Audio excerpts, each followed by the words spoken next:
What's up, guys? Welcome back to the old card shop. Josh here. Gonna do another video, this time on Pokemon, and it's gonna be a little different style than we've done in the past. A lot of my videos focus a lot on the market, the price movement, and the economy of the Pokemon, Magic the Gathering, Legend of the Five Rings, Flesh and Blood, all those other TCGs. But today, I think I want to do more of a video that's slowing down and talking about collecting in general, and showcasing some of my personal collection, and in so doing, talk about how you particularly collect. Because I think with different TCGs and different card games, people collect a little bit differently. And so for myself, I know that I am more of a collector than a player for Pokemon, but for Magic the Gathering, I'm more of a player than I am a collector. And so there are just different spreads that happen with people. And I want to talk about my particular collection and kind of show some of that off today.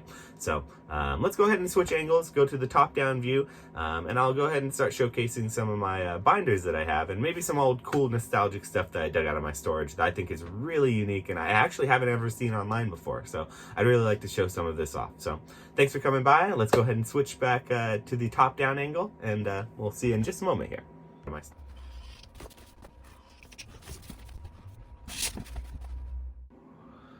All right, let's dive into some of this collection here. So a few months back, I did look into my storage unit.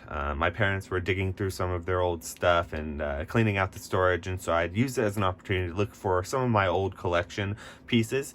These are things that I wouldn't have at the time kept or really thought anything of, but nowadays I'm feeling very nostalgic about them, and so I was really happy to dig out some old comics and some old guides and video game stuff that I had laying around. And so these are some of the Pokemon themed things that I wanted to show off, because this particular year is going to be a big year for Pokemon, and there's a new Pokemon Snap coming out, and so I found some pretty interesting stuff. So first thing I do kind of want to talk about is how back in the old days, before the internet, Pokemon was out in the early mid-90s, you weren't really able to find prices too easily. It was very difficult to figure out what things were worth besides just kind of going around and trading with your local friends.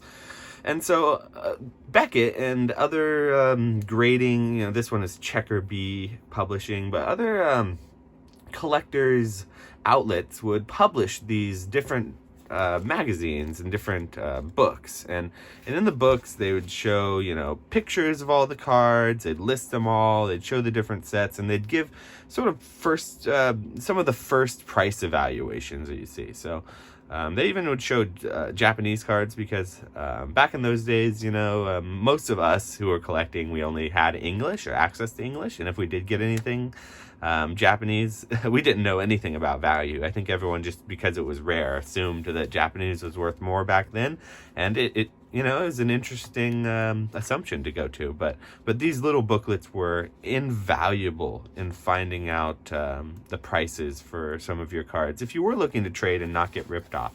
I just wanted to pull up the Charizard here, because it's always worth noting what the price of Charizard was. So even back in the day, the old day, Charizard was always a very hot card, and so that's why it still is to this day the most important and hottest card in the hobby. Is back when it was first released, that value of the first edition Charizard was $240, and that's what this book is saying. But it's pretty wild. I remember Charizard holding that $100 sort of value for a long time, the unlimited one. This is saying $50, but I remember it being about $100 for a long time. But nowadays that's sort of far and away. So this is a fun little price guide to kind of look at. I like having these things in my collection, and just really, it's a good piece of history for the Pokemon TCG, because a lot of people don't realize that, it's gone through a lot of growth. It's a really young market, but it's gone through a ton of growth, and these, I think, were really, really cool, and I'm really happy that I still have my original guide from back when I was a kid. So set this aside. The next thing I'm going to show is this Pokemon Snap official player's guide. I was a kid when Nintendo 64 came out, and so Pokemon Snap was like the hypest of the hype when it first was released. And so when I got it, there was a ton of secret stuff. I also got the game guide that went around with it, so you could find all the different, different secrets, and it kind of told you where the different Pokemon were at and helped you kind of guide through the game. But I just thought it was a cool thing to show, and since Pokemon Snap was coming out again, It's a fun thing to have. So this is the old game guide for the first Pokemon Snap, and man, look at those animations. That 3D animation, that's pretty next level there. Cool. All right, let's put this one aside. So really, I think the coolest thing that I found in my entire storage unit was something that I didn't even find until I came and brought my boxes back home and dig through them. But looking at all my old comic books, I found this sort of mixed in. And so what this is, if for any of you with keen eyes, this is a Beckett Collector special edition Pokemon Harry Potter Smash Up edition. That was released. They did a bunch of these over the years, but this is a really, really, really cool piece for me because it hits on several levels. So not only is this that classic Sorcerer's Stone artwork, but with Ash and Pikachu on the front instead of Harry Potter, which I think is really cool. But if you look closely, it's also got a bunch of other Pokemon in there. So I just think the art is fantastic of this. And it's I never even knew this thing existed. So this is actually where they showcased a lot of the different new cards that were coming out. Beckett would do articles and they would sell cards. Oh, here's something funny. So you used to be able to buy Pokemon cards in magazines before you would have the internet to go online and purchase them from. And so these were boxes of first edition, you know, there's some unlimited as well. But just look at some of these prices. And I actually did order a booster box of Neo first edition back when it first came out from this same magazine. And it was not this $30 price. It was $118. That's the suggested retail when it came out. But I opened it up on the Christmas that it was released around, and it was one of the best experiences in my life. And I still have all those cards to this day. It's in my collection, all those first edition Neo Genesis cards. They're all pretty beat up because I was a kid when it came out. But just check out some of these prices. Like, it's showing a birthday Pikachu. It's saying a huge selection of rare foils and promos for $1.99 each.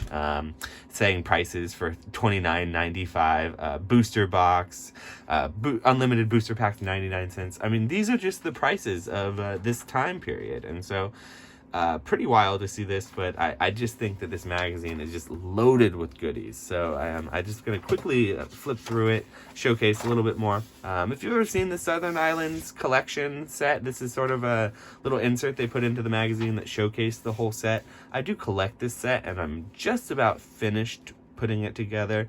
But it's kind of cool to see it like this. And so we got a little Harry Potter stuff here. So this is a Harry Potter and Pokemon matchup. They were also advertising the new Harry Potter game here. I think this is funny because back in these days, I just skipped this this section about Harry Potter, I believe, because I don't remember this TCG except just about a month ago, I actually purchased this exact box here. And so in the intro, you may have seen it. But yeah, this is the box here that's in the picture. So it's funny, but you know, all these years later, I at the time didn't realize that I would be interested, but you know, it's a beautiful box. I just got it to add to my collection. So yeah, it's some of these articles about Pokemon are just kind of interesting. There's like a poster in here too, and some other random, like, you know, art submissions and things. But it's a very, very cool and very nostalgic piece to have, and I am never getting rid of this thing in my collection. Like I said, I didn't know it existed until recently, and now that I do know it existed, I'm just super, super thrilled about having it. So this is a poster that comes with the magazine. I've considered taking it out and putting it out, but I think I'm just going to keep it in. So more price guide stuff. These magazines that were more monthly published were a better way of actually getting, you know, more up-to-date price guides of all the cards. And so these were why I purchased these. You know, I love the art and everything, but the reason why I subscribed to this Beckett magazine, I also subscribed to Inquest and Scry at the time, which are two magazines that did the same thing, just in a little bit different way. was because I needed to use the price guide. And so all this other stuff was really cool to see too. But as a kid, I mostly just utility-wise used this section here. So this is probably going to be the most beat-up part of the whole book. But yeah, I still have a lot of the cutouts and inserts from this magazine, and I'm really happy how good of condition it stayed in, because this is just straight up a blast from the past of like 1999. So I've got some Dragon Ball Z, some Yu-Gi-Oh stuff, and then they say, give them a grade, tell them how they did, and you can have a chance to win like a box of booster packs. So, all right, one of my favorite pieces in my collection here. So now, I do want to take this next portion of the video to just talk about collecting in general, because people in the Pokemon TCG, they collect differently. You know, some people collect every single card. You know, the whole saying is got to catch them all. And some people take that really seriously, and they want every single card in their collection. Other people take a little bit more casual route. You know, they collect what they like. There are species collectors who collect certain species of Pokemon. Your favorite Pokemon, for example, you want to get every single one of them. Have a little binder with all Pikachus, or all, you know, for my example, for me, for Dragonite. That's a very common thing to collect. And so there are different avenues that you can kind of go about collecting. I find myself enjoying multiple avenues of collecting. So I started off when I was a kid playing the game. And so for me, I wasn't always a collector at heart. I started just as a player. And so all my old cards are sort of beat up from play and use. I didn't have a lot of use for binders back then. And so all my old collection is pretty highly played and heavily played. So the way I like to collect is I collect what is nostalgic to me. And so what's most nostalgic to me, and what I first came back to when I got back into the hobby, was collecting Wizards of the Coast era cards. And so Wizards of the Coast is the company who actually went about and made Pokemon cards when they were first released in the United States. They eventually were they lost their rights to publish the game in the early 2000s. I think it was 2003. And so then it moved over to Nintendo and the Pokemon Company, and they started making the cards, and they sort of never gave those rights back. But I'm super nostalgic towards those early days, and we'll call them the Wizards of the Coast era of cards. And so what I actually mainly collect here are Wizards of the Coast era sets. And so this is my set collection. This particular set is the base set, and so I have actually finished my entire base set here. I'm going to try to focus the camera a little better, get it more in the picture. Man, it's hard to get everything in here. But yeah, this is the first set that I went back and collected. This is very important to me to have, because this is the sort of the base of the hobby. This is where everyone started in America, and this is the unlimited version of the base set. I actually do not own any full copies of Shadowless or First Edition, because they're so difficult to acquire. I have several pieces of Shadowless in First Edition, but I don't particularly have them in a book yet. And so, yeah, the game is just so old and so rich that you can go about collecting in any way you like. And this is a full set, sort of displayed in a portfolio binder. In this binder, I've got the first 4 sets released. And so I have, we started with the Unlimited base set, and then I have Unlimited Jungle here. And so this is the entire Jungle set. Most of them are, you know, moderate to heavy play, a little bit of light play, a couple near mints in there, because most of them are from my original collection. And so I sometimes I like to go back through and just look through the pages. It gives me a lot of nostalgia, and it reminds me of what I really loved about these cards, and there's a lot of it is the artwork. And I think that when it's displayed like this in a binder, and I am a binder collector primarily, I like my cards in binders, in portfolio binders, to display them more than I enjoy them in PSA slabs. And now that's not to say I don't enjoy a nice PSA slab being displayed, but at the same time, you know, you can really just... You can handle the PSA slabs. That's really nice. You can kind of put them up on display and show them off. But I really enjoy how things look in a binder. So while I love the PSA cards and how they display, I often I often feel like the binder sets hit harder for me. And so this is the fossil set. And so I did complete most of this binder. There are a few small holes that you'll see coming up here. I've completed everything up to Rocket. And so getting into the Rocket here, I have completed all of the holo set from the Rockets. It's just a few of the rares and one or two commons and uncommons that are being placed in here. I sort of, the way that I fill in these holes in my collection is I go on TCG Player, and I typically will purchase singles when I see them for a good deal with my TCG store credit, and so I just fill in these holes slowly. Now this is a fun page. This is a page that I'm starting to kind of collect of the non-symbol jungle error holos. And so in the unlimited run of the jungle set, there was an error print run, an entire print run where they did not print the jungle symbols on just the holo cards.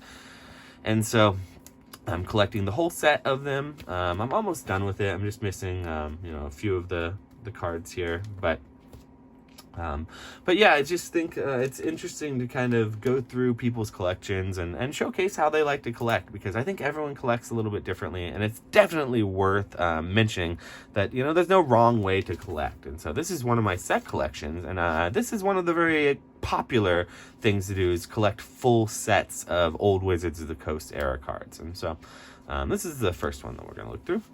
But let's change directions a little bit. Now, I do collect all of the other Wizards of the Coast era sets too, and I'm not going to go through all of those on this video. But it is worth noting that, if you like to collect sets, I do think that they really display well.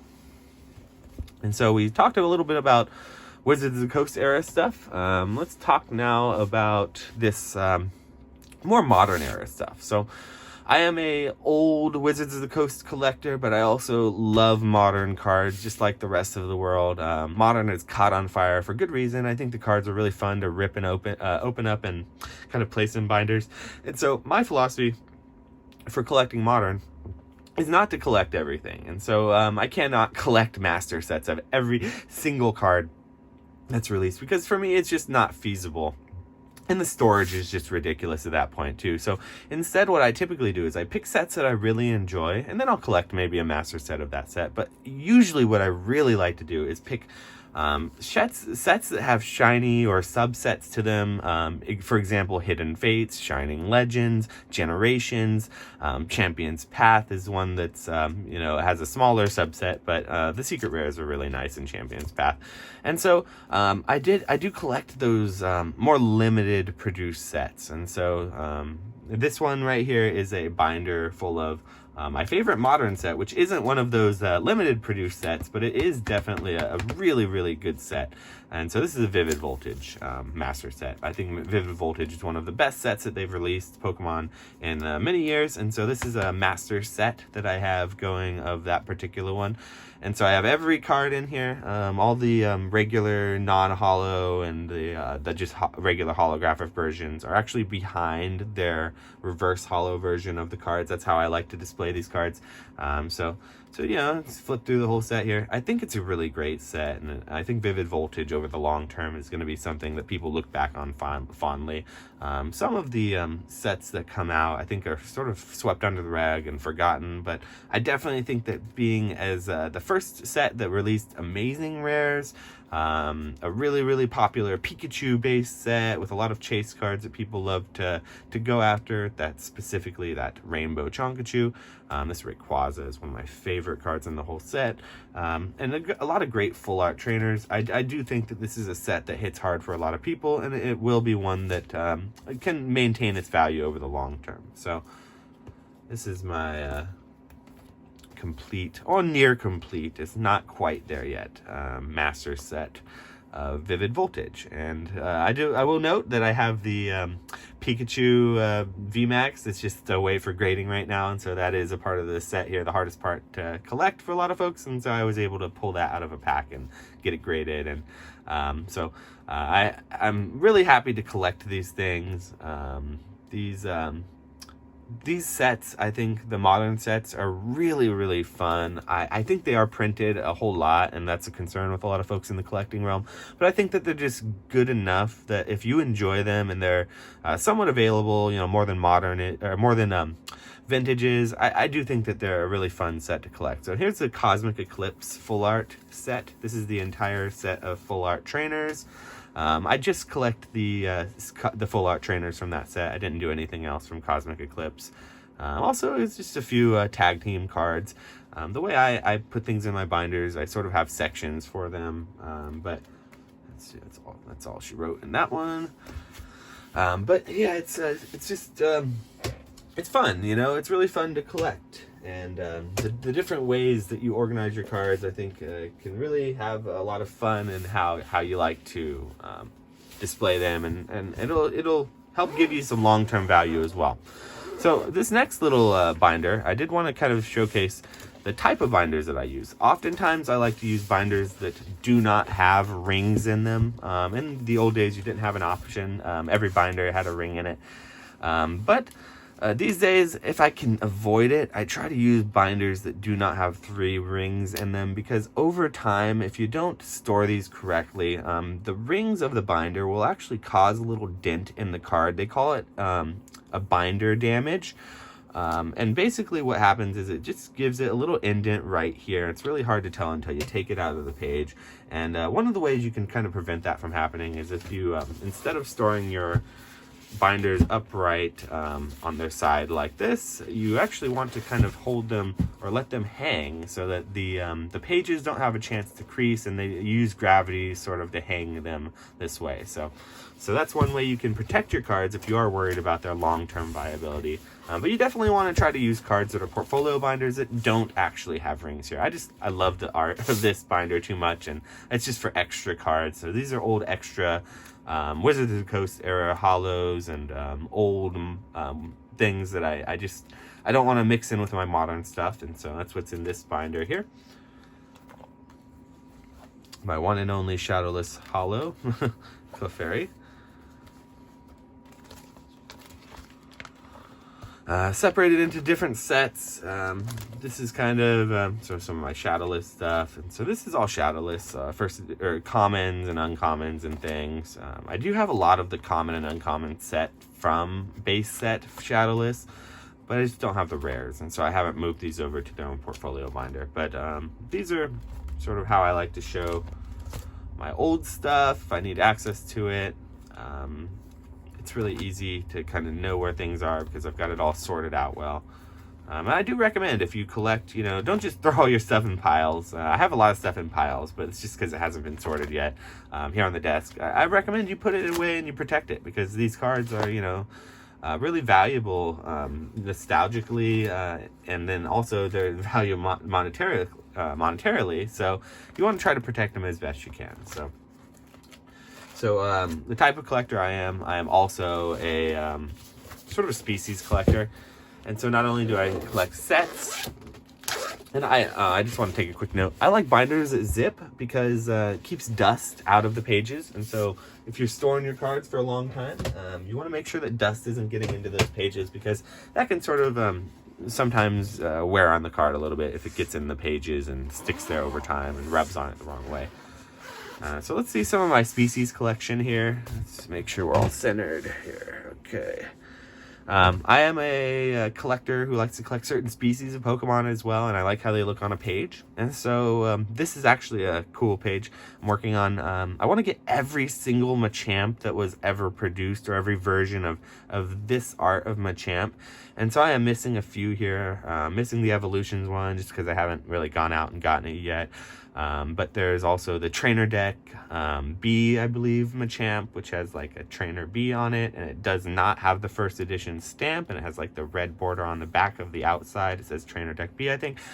Really, really cool Machamp, but also very, very expensive. So that's gonna go right here. This one's still sealed in its little case that it came in the starter deck. It's not the best condition. Other than that, it's a little silvering around the edges, so it's not worth grading or anything like that, but it's great for my personal collection. A couple of shadowless. thick stamp, thin stamp, first edition unlimited base, just the classic Machamp that everyone knows and loves. This is the Cosmos base set 2 version of Machamp, a very cool version, really different holo. I've got a few of them in my collection. I like them a lot. And then this is going to be a very rare, this is the 1999 to 2000 Machamp. So this is one that took me a long time to get, but this is the European release of Machamp that, you don't see these 99 to 2000 labeled unlimited cards too often. So then these other 3 will be some other Machamps I put in here. So I love Eevee. Eevee's one of my favorite Pokemon, and so got a few Eevee cards here. Now this is going to be a much more, and then the evolutions, of course. This evolution, this Dark Vaporeon, is one of my favorite cards in the whole hobby. I just want to bring it up because this card, when it first was released, was an uncommon. Now they upshifted it in this set legendary collection to a rare and gave it a holo version. They did not do that with any of the other evolutions that I'm aware of, the dark evolutions. I just love this Vaporeon, so I had to get one of these in my collection, and that's what this is. So if you're wondering, like, why is the dark Vaporeon here? Well, there's the non-holo, and then there's the only holo version they ever did. I just think that's one of the coolest Vaporeons in the whole hobby, just based on its sort of story and stuff. So I like the evolutions, so I'm sort of keeping some space to fill this out. And, it depends on how you like to organize your cards. Sometimes people like to put them all together. I like to leave some spaces in my binder so that I can kind of fill it out. A little Psyduck collection. This is my species binder, and so all of my species collection go into this binder. Charizard, of course, everyone loves Charizard. I love Charizard. You love Charizard. We all love Charizard, so, we collect Charizard, so... not very many of them, though. A lot of them are actually off to grading right now. So Mewtwo, some interesting Mew and Mewtwo's here. Mew collection here. More Mews, a little sparser here. Okay, so there we go. It's my favorite art of Mewtwo. This is something that people don't know as much, I don't think, but I am a crossover collector, and so this Mewtwo here is one of my favorite arts in the whole hobby. So Christopher Rush, you can see the artist there. Christopher Rush is the artist of this Mewtwo. This is a Black Star promo, and back in the 90s, when Wizards of the Coast did own Pokemon, Christopher Rush was a Magic the Gathering artist. He's a famous artist who did the Black Lotus and Lightning Bolt, you name it. There's many other cards that are iconic in the Magic the Gathering game that Christopher Rush did the art for. But this is the only time that a Magic the Gathering artist during the era of Wizards of the Coast actually crossed over and did Pokemon art for the Pokemon game. And so this is a beloved card, and even though it's a non-holographic, this is a very valuable card, and I've seen it just go up in value over the course of this year alone. But I don't think that enough people know the story about this card, and I think that it has one of the coolest arts, and it has one of the coolest stories for a Magic the Gathering and a Pokemon lover that it's of any card. And so this is also the only Black Star promo that was shifted over to the Legendary Collection, and it was given a reverse holographic. And so this is the only Black Star promo that was put into a set instead of having to be in the promo, and they gave it its reverse holographic in that set. So I do think that's worth noting, and I think that makes this card even more special. So yeah, that's one of my favorite Mewtwo's in the hobby, and I just want to kind of showcase that. It's a good one, though. Show that little Raucous Mewtwo. Let's not forget about him. Yeah, he's a good one. I just saw in the picture he wasn't being loved enough.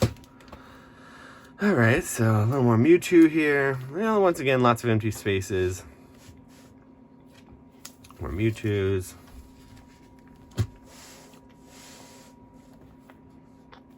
I love Dragonite, but